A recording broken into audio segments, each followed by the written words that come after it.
Las 10 de la mañana, 2 minutos 48 segundos, arrancamos impuestos en Facilito.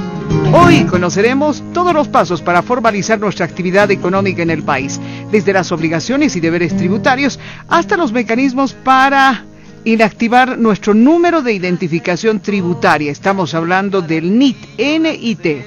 Arrancamos impuestos en Facilito.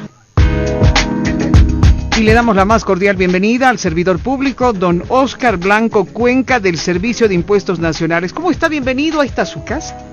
Gracias, Beatriz, buenos días a toda la audiencia.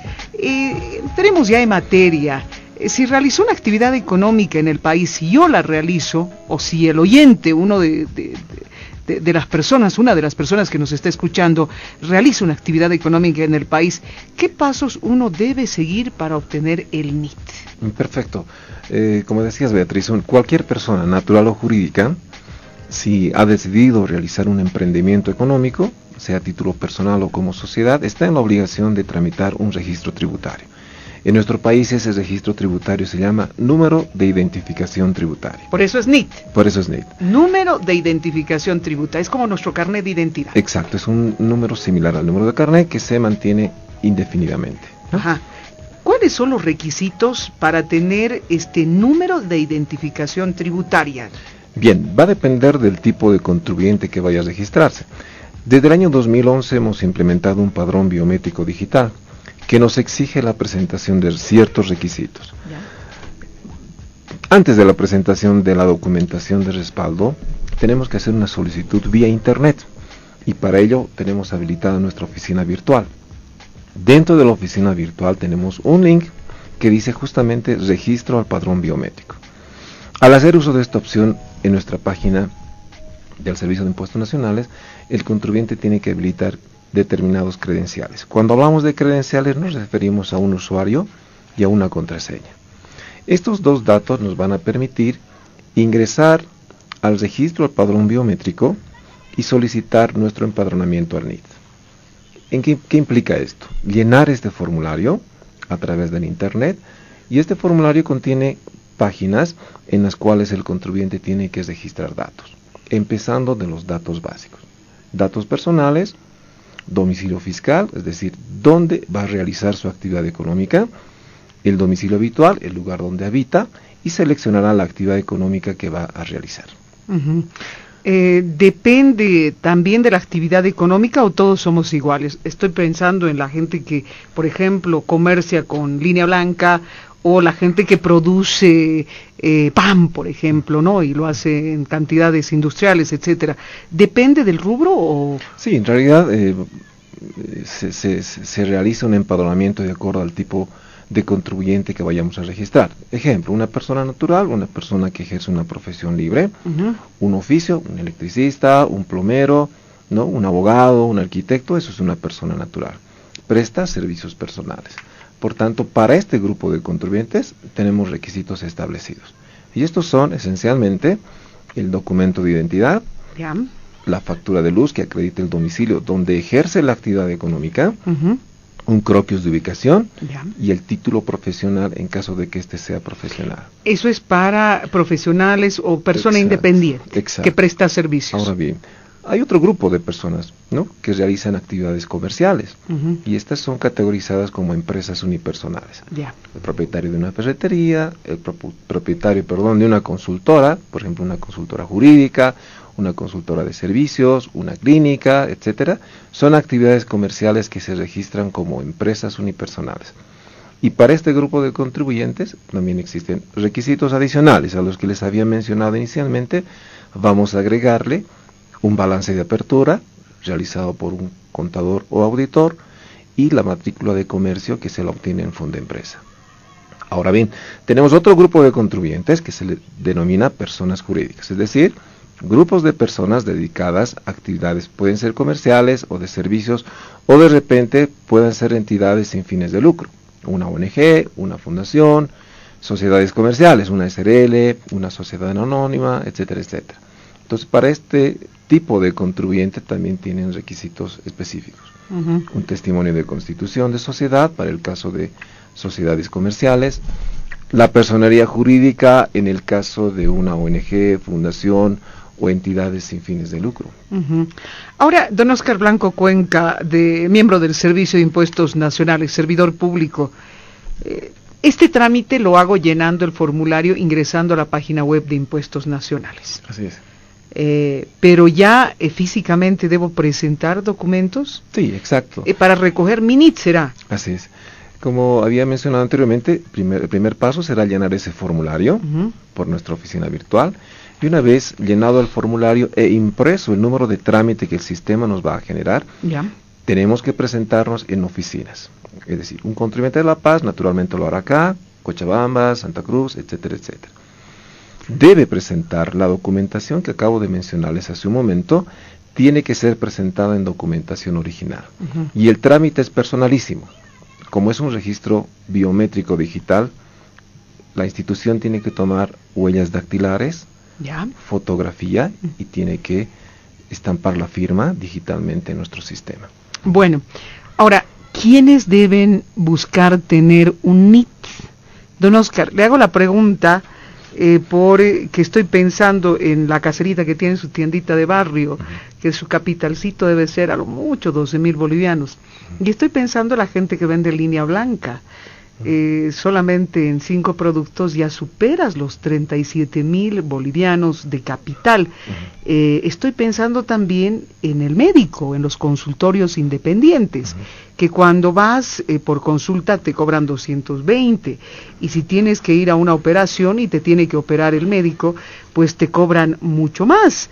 Estoy pensando en las heladerías que tienen un capital disminuido, bueno, unos pequeños heladeros. ¿Quiénes deben recurrir a la búsqueda del NIT? Que en otras palabras es buscar la formalidad, don Oscar. Exacto, así es formalizar nuestra actividad económica. Bueno, de acuerdo al sistema tributario vigente, existen 2 grupos de contribuyentes. Aquellos que ingresan al régimen general, en el ejemplo que decías, un médico, el propietario de una ferretería, una heladería, ¿no? Dependiendo de la dimensión de la actividad económica, ingresará al régimen general. Pero tenemos otro grupo, el más conocido, el régimen simplificado, ¿no? Que está vigente actualmente para determinadas actividades económicas. Comerciantes minoristas, donde entrarían la señora propietaria de una tienda de barrio, de un puesto de venta, la dulcera, ¿no? Un pequeño artesano, un vivandero, una persona que tenga un pequeño snack, es un vivandero, puede entrar en un régimen simplificado. Pero en el régimen simplificado tenemos ciertos parámetros que cumplir para formalizar nuestra actividad económica. Una de ellas es el capital, quizá el principal. El propietario de una tienda de barrio, por decir, tendría que tener mínimo 12,001 bolivianos de capital y un máximo de 37,000 bolivianos. Él no necesita NIT. Necesita, si estamos en ese rango, sí necesita empadronarse al NIT, al régimen tributario simplificado. ¿Qué pasa si esta persona tiene un capital de 2,000 o 3,000 bolivianos? En ese caso no está obligado a empadronarse. Un profesional independiente no entra en la definición de un régimen simplificado. Por tanto, independientemente del capital de inversión o el tipo de servicio que realice, estará obligado a empadronarse al NIT. El caso de las peluquerías, por ejemplo, hay peluquerías donde te sientas, está la silla, el espejo y sus instrumentos básicos. Vas a otro lugar y encuentras maquinaria pero de última generación, y además los precios son exorbitantes porque te dan atención entre comillas de primera. La diferencia, ¿quién debe tener NIT y quién no? Bueno, eso está sujeto a evaluación, ¿cierto? Como dices, puede ser que en un sector, no sé, de la periferia existe una persona que realmente ejerce una actividad de este tipo. De repente puede ingresar en una actividad de artesano, pero no así, un salón, digamos que esté ubicado en el centro, que no solamente tiene un dependiente, tiene personas que le colaboran, se realizan servicios complementarios, no solamente de corte de cabello, se prestan otro tipo de servicios, por tanto, en ese caso ameritaría que se inscriba en un régimen general, nos tienen que dar factura. Bueno, estamos compartiendo Impuestos en Facilito con el servidor público Oscar Blanco Cuenca del Servicio de Impuestos Nacionales. Volveremos al tema del NIT. Sigo el procedimiento y ¿dónde tengo que presentar esos documentos? Me decía usted en el Servicio de Impuestos Nacionales, el programa sale a nivel nacional, en cada distrito. En cada distrital, ¿no? Nosotros, por ejemplo, acá en La Paz tenemos 2 distritales, una que está ubicada en la Avenida Montes, que es la distrital 1, y la otra está en la Plaza Isabel la Católica. Entonces, en el régimen general, ¿qué impuestos debo pagar y cuáles son sus características? Por ejemplo, ¿qué grava? ¿Cuánto debo pagar? ¿Cuánto debo pagar en este sentido? Etcétera, etcétera. Bien, en el régimen general tenemos impuestos comunes, si vale el término, ¿no? O sea, un contribuyente inscrito en el régimen general va a pagar el impuesto a las transacciones, 3% del ingreso obtenido en el mes. Tiene que pagar el impuesto al valor agregado, un 13%, con la posibilidad de compensar o descontar aquellos gastos vinculados a la actividad. Aquellos gastos necesarios para el ejercicio de la actividad económica pueden ser descontados en el IVA. Por tanto, el IVA pagaría por esa diferencia. Y una vez al año paga un impuesto a las utilidades. En el caso de una persona natural, sí paga un impuesto a las utilidades, pero no en base a registros contables. O sea, no lleva contabilidad un arquitecto, un abogado, ¿no? Un plomero, por ponerles un ejemplo, no lleva registros contables. Pero sí paga utilidades, o sea, llena un formulario que es el 510 en este caso, donde determina la utilidad del año y paga un impuesto, 25%. ¿Qué pasa en el caso de las empresas? Las empresas sí llevan registros contables, por tanto pagan utilidades, determinando previamente la utilidad contablemente, también pagaría un 25%. Bueno, si estoy inscrito en el régimen general, ¿qué fechas de vencimiento debo considerar para pagar? Eso es importante. De acuerdo al número de NIT que nosotros le asignamos a cada contribuyente, el último dígito de este registro va a determinar también el plazo de presentación de la declaración jurada o el plazo de pago del impuesto. Por ejemplo, un NIT que acabe en 1 tiene máximo hasta el 14 para presentar sus declaraciones juradas, con o sin movimiento. ¿Sí? Un NIT que acabe en 9, por decirles, tiene un plazo máximo hasta el día 22 de cada mes. Y el vencimiento empieza el primer día hábil de cada mes. No necesariamente tiene que ser el último día, y ese es un problema de los bolivianos. Todos. Exacto, así es. De los bolivianos. Hay que estar pendiente. ¿Hay alguna manera de saber cuándo es el último día? No sé, las nuevas tecnologías ahora hacen de todo, ¿no es cierto? Un correo electrónico, etcétera. Exacto. O una página. Exacto. Bueno, la institución tiene una serie de servicios habilitados. Para empezar, tenemos una página web donde tenemos publicados los vencimientos. Tenemos una línea gratuita.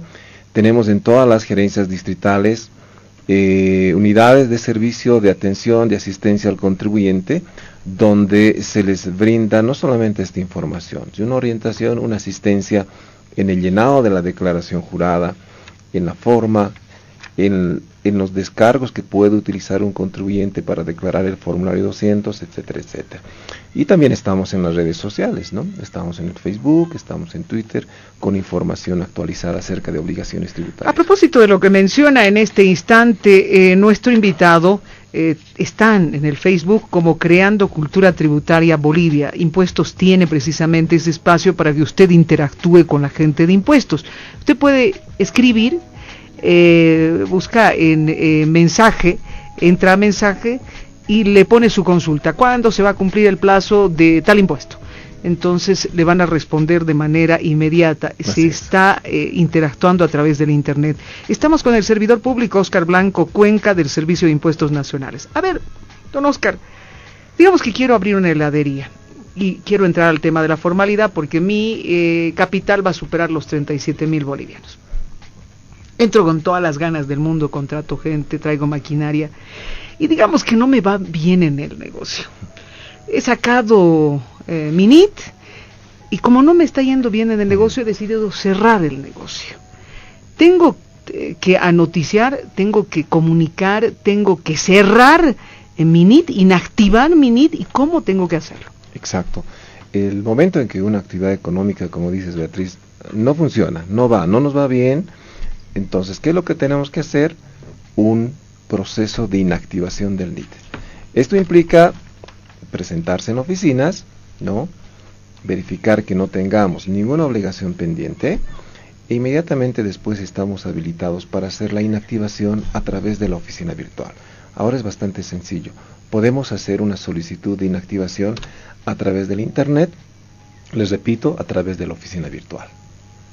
A través de la oficina virtual. Exacto. Sí, digamos, no la inactivo, porque estoy más preocupada en liquidar a mi gente, en revender las máquinas, no sé. ¿Qué puede ocurrir? Impuestos dice que la toma como si estuviera todavía activa. Así es, porque la única forma de que nosotros podamos enterarnos de que la actividad económica no funcionó, no corrió, es notificándonos, ¿no?, de que va a solicitar la inactivación del NIT. Y si no ocurriese eso, las obligaciones persisten en el tiempo. Van a seguir corriendo. Claro que sí. O sea, el día que tú decidas cerrar tu negocio, ese día tienes que ir a Exacto. inactivar tu NIT. Así es. Está escribiendo en Creando Cultura Tributaria Bolivia, don Julio Hamilton Aranda Quiroga. Gracias, don Julio, por escucharnos y compartir su preocupación a través de Impuestos en Facilito. Dice textual: quiero sacar mi NIT, tengo un internet de 10 máquinas usadas. Mi pregunta es, ¿tengo que presentar el balance de apertura? Mi capital es solo de 27.000 bolivianos, dice. Bueno, así solamente entendemos las 10 máquinas usadas, ¿no es cierto? A ver, don Oscar, ¿qué le podemos en realidad contestar? sí, es un servicio de telecomunicaciones, el servicio del Internet, por tanto, sí va a ingresar a un régimen general, y como había mencionado, uno de los requisitos para inscribirse al régimen general es naturalmente presentar el balance de apertura, que es un documento contable donde se van registrando todos los activos. En este caso las computadoras sí serían un activo fijo, un capital, un préstamo, el patrimonio que esté registrando o con el cual esté iniciando el contribuyente este emprendimiento. Todo eso se refleja en un balance de apertura. Por tanto, sí, está obligado a presentar ese documento. ¡Uy, qué maravilloso! Están escribiendo y rápido a Creando Cultura Tributaria Bolivia. ¡Qué bueno! Porque este tipo de espacios se da para que usted haga su consulta respectiva. Cristian Orlando T. dice, ¿cuáles son los pasos para ratificación de F200 y qué documentos hay que presentar para incrementar mis compras? Como se trata de que todos aprendamos, don Oscar, sí. ¿Qué es el F-200? Me imagino que se debe referir al formulario 200. Y el término, entiendo que quiere información sobre una rectificatoria. Sí, dice, ¿cuáles son los pasos para ratificación del formulario 200? Debe ser rectificación. Evidentemente sí es posible rectificar una declaración jurada. Y por lo que escribe el oyente, está con la idea de modificar datos de sus compras. Me imagino que las va a incrementar. Por tanto, para ese tipo de trámites, para ese tipo de casos, se debe seguir un trámite, que es pedir mediante una solicitud formal la autorización para rectificar el formulario 200. ¿Qué va a ocurrir? Vamos a incrementar las compras, se va a generar un crédito fiscal y por normativa debe contar con la autorización del Servicio de Impuestos Nacionales. Puedes escribir si tienes alguna consulta al Facebook. Entras a tu Facebook normal. En buscador pones Creando Cultura Tributaria Bolivia, ahí publicas tu consulta. Estamos en este momento con el servidor público de Impuestos Nacionales, don Oscar Blanco Cuenca, que nos va a responder a nuestras consultas. Digamos que he inactivado mi NIT porque me ha ido mal, pero me puede ir bien en otro lugar. Póngase que abrí en el centro, me fue mal, quiero ponerlo en la zona sur. Para poner mi negocio, ¿tengo que volver a poner ese negocio, tengo que sacar otro NIT o puedo activar el que ya tenía? En realidad, como habíamos dicho hace un momento, el NIT es un número único, nunca me van a dar un número distinto. Reiteramos, es como el carnet de identidad. Entonces, si en algún momento yo he inactivado mi NIT y al cabo de cierto tiempo decido hacer otra actividad económica, decido iniciar otro emprendimiento en un domicilio distinto, tengo que solicitar la activación del NIT.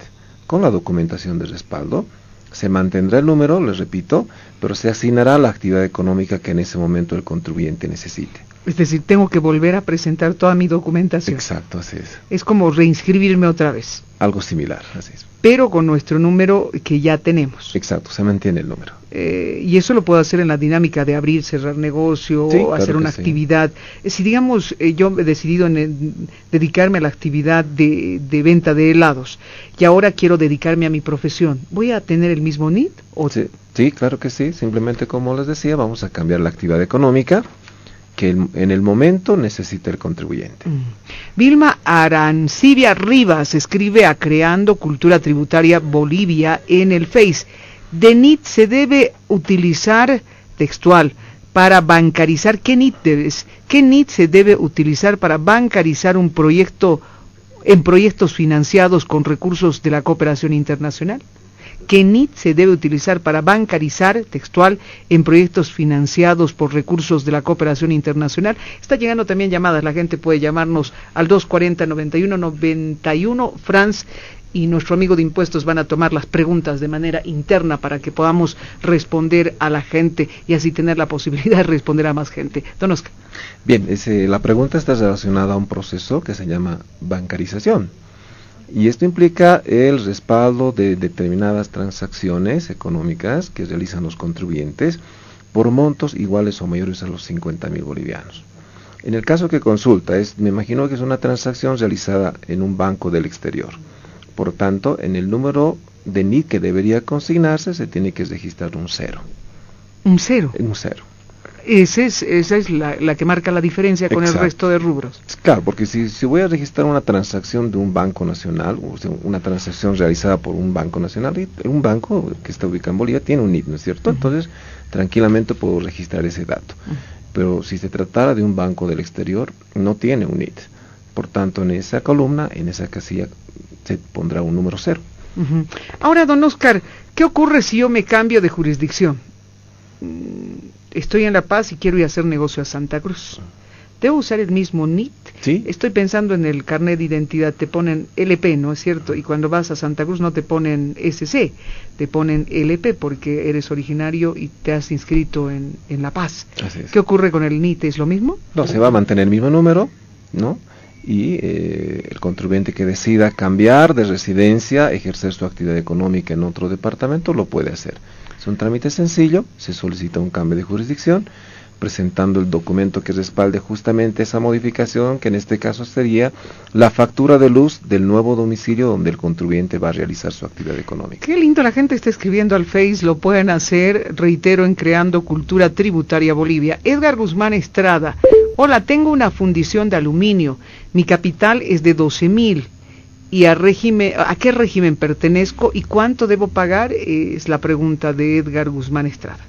En realidad, por la información que nos facilita el contribuyente, es una actividad de fundición, por tanto entraría en un régimen general, con las obligaciones que habíamos explicado, es decir, paga IVA, paga IT, paga utilidades como una empresa. Sí, pero si su capital es 12.000, ¿puede ser 12.000 bolivianos su capital? En el régimen general no se considera el capital, sino el tipo de actividad que realiza el contribuyente. Es por actividad. Así es. Si él se dedica a la fundición de aluminio, debe sí o sí entrar en el régimen general. Y seguir los procedimientos que hemos estado compartiendo hace instantes nada más. Así es. Magno Casilla dice: ¿cuándo se considera persona natural o persona jurídica? ¿Las personas naturales deben tener NIT? Pregunta. Así es, como habíamos dicho hace un momento, una persona natural es una persona individual, ¿no? Por ejemplo, don Juanito Pérez, profesional arquitecto, es una persona natural. En cambio, las personas jurídicas son grupos de personas que se dedican a una actividad económica, puede ser con fines de lucro o sin fines de lucro. Una persona jurídica, por ejemplo, no sé, Obreros SRL, puede ser una empresa constructora, no sé, la sociedad puede estar conformada por 5, 10, 15 personas, eso constituye una persona jurídica. O el caso de una entidad sin fines de lucro, puede ser una fundación compuesta por 5 miembros, también es una persona jurídica. Esa es la diferencia sustancial. Don Juan Cruz se ha comunicado al 240-9191 y dice que él administra una asociación de copropietarios de un edificio. Él es administrador de una asociación de copropietarios de un edificio. ¿Tiene que inscribirse o obtener el NIT? Sí, están obligados, en realidad. ¿Están obligados? Están obligados todos, absolutamente, independientemente del tipo de actividad que realicen, con o sin fines de lucro, como les habían dicho. Sí existe la obligación de tener un registro tributario. Ahora, eso no implica, en el caso de una asociación de edificios o cualquier tipo de entidad sin fines de lucro, eso no implica que se les va a gravar con impuestos, simplemente que van a asumir un rol de agente de retención. Y esto implica pedir facturas con nuestro número de NIT, eventualmente hacer retención de impuestos cuando no nos den factura. Esa va a ser una función que debe cumplir el agente de retención en el caso de las entidades sin fines de lucro. Atención entonces, edificios, tenemos tantos edificios, especialmente en las ciudades capitales, y quienes administran los mismos, muchos no sabemos eso. Entonces, sí deben sacar su NIT. Alfredo Bilbao pregunta, buenos días, soy vendedor comisionista, mi salario es menor a 3,000 bolivianos, pero me están exigiendo que emita factura por mis comisiones. ¿Es correcto? ¿En qué régimen tendría que inscribirme? Muchas gracias, dice Alfredo Bilbao. Y muchos están en eso, ¿no es cierto? Sí, muchos como don Alfredo se dedican a la profesión libre, a ejercer un oficio libre. En este caso, don Alfredo es un comisionista, percibe comisiones por el trabajo que realiza. Independientemente del monto que perciba, don Alfredo sí tiene que emitir factura por esas comisiones que está ganando. Celso Espinosa repite un poco lo que yo le preguntaba a don Oscar. Tengo NIT en Tarija y trabajo en La Paz. Para actualizar mi NIT, ¿tengo necesariamente que actualizarme en Tarija? ¿Puedo hacerlo en La Paz? Pregunta don Celso Espinosa. No, tiene que hacerla en la dependencia donde se ha registrado. ¿Tiene que ir hasta Tarija? Tiene que ir hasta Tarija. Tendrá que viajar, don Celso Espinosa. Don José Chávez pregunta, buenas, tengo una internet y por azares del destino pagué un día después del plazo. Mi NIT termina en 1 y debo multas de 2 fechas. Me indican que debo como 500 bolivianos por formulario. Mi pregunta es, yo quisiera pagar en plazos, pero me dicen que sí o sí debo pagar por lo menos de un formulario en 1. Pero en mi caso me sale mucho, yo quisiera pagar poco a poco, ¿será que puedo? Dice don José Chávez, gracias. Bien, don José, no, lamentablemente no se puede, ¿no? No se puede fraccionar el pago de una multa, pero sí es válida la sugerencia que le dieron, es decir, puede pagar la multa primero de un formulario y luego puede pagar la multa del otro formulario que está pendiente. Charlie Chávez escribe, vea, buen día, el propietario de un taller de costura con una inversión que no llega a 20,000 bolivianos, ¿a qué régimen pertenece? Dependerá, estamos hablando de un taller de costura, estoy pensando que tiene empleados dependientes, me imagino, tendría que estar en un régimen general. Régimen general. Exacto. Si no tuviera, si fuera unipersonal, si Igual. él se dedicaría a hacer Hay solamente. casos especiales, hay personas que se dedican por cuenta propia, no sé, a ver, se me ocurre hacer arreglos de ropa, cambio de cierres, por ponerse un ejemplo, es un trabajo, digamos, artesanal, ¿no? Podría considerarse como un artesano para inscribirlo en un régimen simplificado.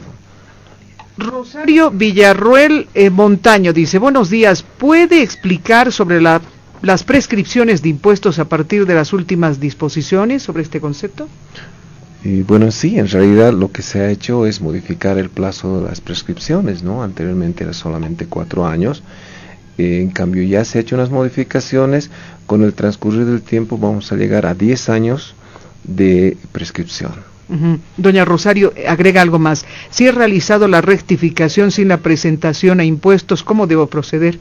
En realidad, si ha hecho una solicitud, si ha presentado una rectificatoria sin la autorización del Servicio de Impuestos Nacionales, esta rectificatoria no tiene validez.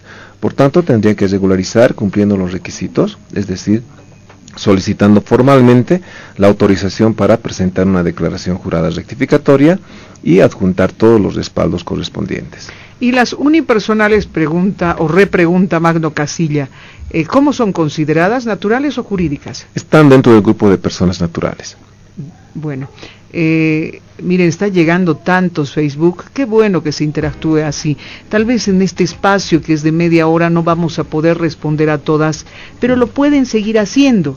Y en el transcurrir del día van a recibir respuesta a su consulta. Es decir, usted pregunta en el Face, en Creando Cultura Tributaria Bolivia, todo juntito, no separa nada, y ahí tendrá la posibilidad de poner su pregunta. La gente de impuestos que está interactuando, como muchos de nosotros con el Face, le va a contestar a su consulta. Muchísimas gracias por participar con nosotros, don Oscar Blanco Cuenca. Ha despejado muchas dudas, a veces no podemos hacer eso de manera directa, y hoy lo hemos hecho de manera directa. Y la gente lo va a poder hacer, reitero, en el Facebook, en Creando Cultura Tributaria Bolivia. Muchas gracias por su visita. No, ¿por qué? Hoy hemos aprendido mucho, ¿no? Y hemos aprendido a cómo formalizarnos. ¿Cuán importante es la formalización? Muchísimo. Porque todos estamos en igualdad de condiciones. Si ganamos dinero, hay que saber aportar al país, un pedacito de ese dinero hay que aportar al país y a través de impuestos nacionales. Y esa platita que aportas va a devolverse en carreteras. Cuando tú viajes a traer tu mercadería, por ejemplo, hasta Oruro, estás recibiendo lo que le has dado impuestos en una buena carretera. Cuando tú abras tu grifo y recibas buena agua, estás recibiendo la respuesta a tu inversión. Has puesto tu platita en impuestos y ahí te la están devolviendo.